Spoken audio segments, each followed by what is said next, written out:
सोनापुर गांव की सीमा पर नहर के किनारे वाले खेत बहुत ही उपजाऊ थे। वहां की धरती मानो सोना उगलती थी। ये सारे खेत बसंत नामक भोले भाले किसान के थे।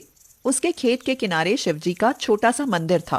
बसंत शंकर जी का पक्का पुजारी था। उसके आसपास वाले खेत जग प्रताप नाम के दबंग रईस के थे। जग प्रताप अपने नौकरों के साथ अपने खेतों को देखने आया था। उसने बसंत के खेतों को ललचाई निगाह से देखा और बोला, वाह, कितनी जानदार फसल है। काश ये हमारी होती। हमारा पूरा फार्म हाउस लगभग तैयार है, लेकिन बीच में ये खेत बसंत के हैं।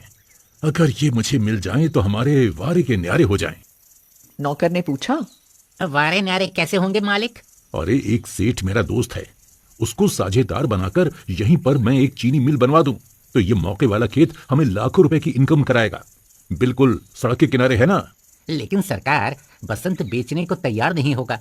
वो अपने खेतों को अपनी जान से भी ज्यादा प्यार करता है।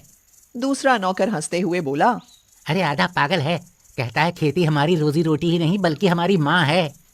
अरे वो पागल तो है ही। हमने इतने सारे रुपए देने के लिए कहा, लेकिन वो तैयार ही नहीं हुआ। अब खेत तो हमें उसका लेना ही है। देखो अब मैं क्या करता हूँ। बसंत ने अपने खेतों में बैंगन की फसल बोई थी। फसल बहुत ही अच्छी थी। चारों तरफ लहलहाती फसल की हरी हरी चादर सी बिछी थी। जग प्रताप ने अपने नौकर से कहा, इसके खेतों में जो पंपिंग सेट है उसकी बोरिंग में इतने कंकड़ पत्थर डाल दो कि दोबारा वो किसी काम का ना रहे। वाह मालिक, आपका दिमाग तो बहुत तेज है। कंकड़ पत्थर डालने से उसकी बोरिंग खराब हो जाएगी, तब वो सिंचाई कर ही नहीं पाएगा और फिर उसकी फसल सूख जाएगी। और आसपास हमारे खेत हैं। हम अपने पंपिंग सेट से उसको पानी लेने नहीं देंगे। हम बार बार ऐसा करेंगे और उसकी फसल जब होगी ही नहीं तो मजबूरी में वो अपने खेत मुझे दे देगा। कहो, कैसा रहा मेरा आइडिया? आपका आइडिया सुपर हिट है मालिक। अब जग प्रताप और उसके दोनों नौकर जोर जोर से हंसने लगे। नौकरों ने फटाफट बोरिंग में ढेर सारे कंकड़ पत्थर डाल दिए। दूसरे दिन बसंत उठा और अपनी पत्नी रूपा से बोला, अरे सुनती हो, जल्दी से कुछ नाश्ता बना दो। मुझे आज ही बैंगन के खेत में पानी लगाना है, बहुत जरूरी है। आजकल में पानी नहीं लगा तो सारी फसल सूख जाएगी। हर समय जब देखो तब खेत और बैंगन, बैंगन और खेत, बस यही माला जपते रहते हो। उसके अलावा तुम्हें कुछ याद है? अरे कैसी पागल है तू। अरे फसल पर ही तो सारा दारोमदार है। अगर अच्छी इनकम हो गई तो मैं तेरे लिए झुमके बनवा दूंगा। सुनकर रूपा खुश हो गई और बोली, फिर तो बहुत मजा आएगा। मैं फिर झुमके पहनकर सुनीता भाभी को चढ़ाने जाऊंगी। अपने झुमके पहनकर बहुत घमंड दिखाती हैं। लगता है बहुत बड़ा तीर मार लिया हो। हाँ। बसंत नाश्ता करने खेतों में चला गया। उसने इंजन लगाकर स्टार्ट किया, लेकिन पानी निकल ही नहीं रहा था। अब बसंत घबरा गया। वैसे भी उसने सिंचाई में देर कर दी थी। दूसरे कामों में उलझा रहा, लेकिन पानी नहीं लगा पाया था। काफी कोशिश करने के बाद भी पानी नहीं चला। बसंत बहुत हताश हो गया और बोला, हाँ, अब क्या होगा? आसपास तो जग प्रताप के ही खेत है, उससे कहकर देखता हूँ। वह जग प्रताप के पास पहुंचा और कहा, दादा, मेरे खेत की बोरिंग खराब हो गई है। आप मुझे अपने पंपिंग सेट से सिंचाई कर लेने दीजिए। मैं पूरा खर्चा दे दूंगा और आपका एहसान मानूंगा। जग प्रताप अपने मन में बहुत खुश हो गया, परंतु ऊपर से दिखावा करते हुए बोला, मैं तुझे जरूर पानी दे देता, लेकिन मैं क्या करूं? मुझे भी तो सिंचाई करनी है। और तू तो जानता है कि मेरे कितने ज्यादा खेत हैं। कम से कम 15 दिन लग जाएंगे। उसके बाद ही मैं तुझे पंपिंग सेट दे सकता हूं।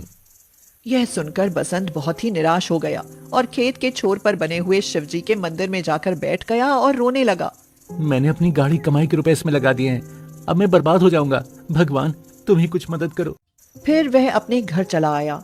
क्या हुआ? तुम इतनी जल्दी क्यों लौट आए और इतने परेशान क्यों हो? लेकिन बसंत ने कुछ नहीं बताया और कहा, कुछ नहीं, तबीयत ठीक नहीं है। उसी रात को बादल गिरने शुरू हुए और खूब झमाझम बारिश हुई।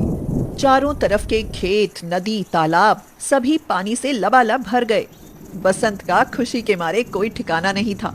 वह आसमान की ओर हाथ जोड़ते हुए बोला, प्रभु, तेरी लीला अपरंपार है। उधर जग प्रताप ने जब बारिश को होते देखा तो वह क्रोध से चीखने चिल्लाने लगा, लेकिन वह कर भी क्या सकता था। बसंत के खेत में अब बैंगन के लहलहाते पौधे बहुत तेजी से बढ़ रहे थे। कुछ ही दिनों में उनमें खूब ढेर सारे बैंगन लद गए। बसंत अपनी फसल को देखकर फूला नहीं समाता था। जग प्रताप को जलन के मारे नींद नहीं आती थी। वह मन ही मन में सोचता रहता, अब मैं क्या करूं? बसंत की फसल के बैगन अब तैयार हो गए हैं, इनको बेचकर वो तो मालामाल हो जाएगा। जग प्रताप से नहीं रहा गया तो वह रात में अपने ढेर सारे नौकरों को लेकर खेत में पहुंचा और अपने नौकरों से कहा।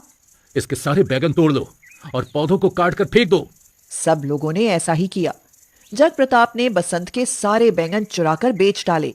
जब सवेरे बसंत वहां पहुंचा तो उसने देखा कि उसके खेत के सारे पौधों का नाश हो गया है, वहां कुछ भी नहीं बचा है। वह तो वहीं बैठकर जोर जोर से रोने लगा। तभी उसने एक जादुई नजारा देखा। उसके पूरे खेत में बैंगन के नए नए पौधे उगने शुरू हो गए।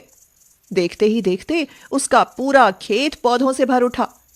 उससे भी बड़ा चमत्कार यह हुआ कि थोड़ी ही देर में पौधे बड़े होकर पहले से भी ज्यादा अच्छे और चमकीले बैंगनों से भर गए। यह देखकर बसंत खुशी से उछल पड़ा और शिवजी के मंदिर की तरफ हाथ जोड़ते हुए बोला। प्रभु, मैं समझ गया, ये सब आपकी माया है। आपके होते हुए मुझे कोई भी दुखी नहीं कर सकता, और अब तो ये मेरी फसल पहले से भी दुगनी अच्छी है। उसने सारे बैंगन तोड़ लिए, लेकिन उससे भी बड़ा जादू देखकर वह दंग रह गया कि जितने बैंगन उसने तोड़े थे उतने ही बैंगन फिर से पौधों में लग गए। अब वह रोज बैंगन तोड़ता, फिर उतने ही बैंगन और लग जाते हैं। उसके पास तो रुपयों की बरसात होने लगी है। उधर जग प्रताप बसंत के चुराए हुए बैंगन बेचने के लिए बाजार में गया, लेकिन लौटते समय उसकी गाड़ी में अपने आप अचानक ही आग लग गई, जिससे उसके बैंगन को बेचकर मिले हुए रुपयों सहित पूरी गाड़ी जलकर राख हो गई। जग प्रताप ने बड़ी मुश्किल से अपनी जान बचाई। बसंत के खेत के जादुई बैंगन के पौधों को देखकर उसकी आंखें खुल गईं।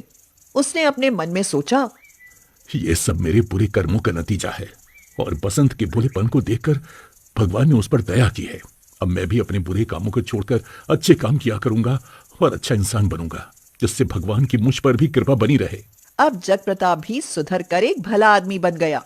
अब वह सबकी मदद करने लगा था।